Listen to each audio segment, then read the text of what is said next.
Rise up, O God of the angel armies, come and confound the enemy. Rise up, my King and deliverer. Rise up.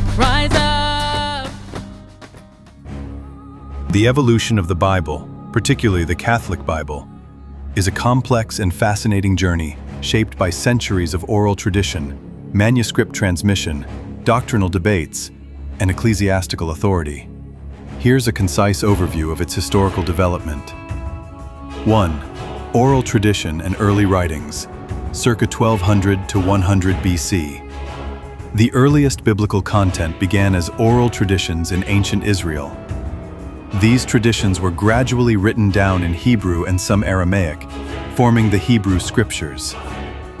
By the 2nd century BC, Jewish communities had begun translating the Hebrew Scriptures into Greek, producing the Septuagint, LXX, which would become foundational for early Christians and the Catholic Old Testament. 2. Formation of the Old Testament, 200 BC, AD 100. The Septuagint included books later called deuterocanonical, such as Tobit, Wisdom, and 1 to 2nd Maccabees, books accepted by the Catholic Church, but not by Jews or later Protestants. While Jewish leaders solidified a shorter canon in Hebrew around AD 90 to 100 at the Council of Gemnaia, Christians continued using the Septuagint, including its broader range of books. 3. New Testament development, AD 50 to 100. Early Christian writings, Gospels, letters, Acts, Revelation, were circulated among communities. By the end of the 1st century, many of the New Testament books were in use, though no fixed canon yet existed. 4. Early canon lists and church councils, 2nd to 5th centuries. Church fathers like Irenaeus, Athanasius, and Augustine advocated for specific books. Disputes over books, e.g. Revelation, Hebrews, and the deuterocanonical books, continued. Councils of Hippo, 393 AD, and Carthage, 397 AD, under Augustine's influence, affirmed the Catholic canon. 46 books in the Old Testament, including the deuterocanonicals, 27 in the New Testament. 5. Jerome and the Latin Vulgate, late 4th century. Saint Jerome translated the Bible into Latin, producing the Vulgate. He initially resisted the deuterocanonical books, but included them due to church authority. The Vulgate became the standard Bible of Western Christianity for over 1,000 years. 6. Medieval period and transmission.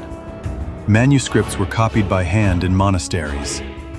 Biblical commentaries and glosses, e.g. glossa ordinaria, enriched understanding. Literacy was limited, so much of Scripture was transmitted through art, liturgy, and preaching. 7. Reformation and Counter-Reformation, 16th century. Martin Luther rejected the deuterocanonical books and placed them in an appendix, calling them Apocrypha. The Council of Trent, 1546, reaffirmed the Catholic canon, declaring it dogmatically for the first time. The Church upheld the Vulgate, later revised as the Clementine Vulgate, as the official Latin text. 8. Modern translations and Vatican II, 20th century. The Douay Rheims Bible, 1582-1609, was the first full English Catholic Bible, translated from the Vulgate. In the 20th century, translations from the original Hebrew and Greek became standard, e.g. New American Bible, Jerusalem Bible. Vatican II, 1962-65, encouraged more accessible translations and engagement with Scripture. The Catholic Church now endorses many modern language Bibles, while maintaining the full canon of 73 books.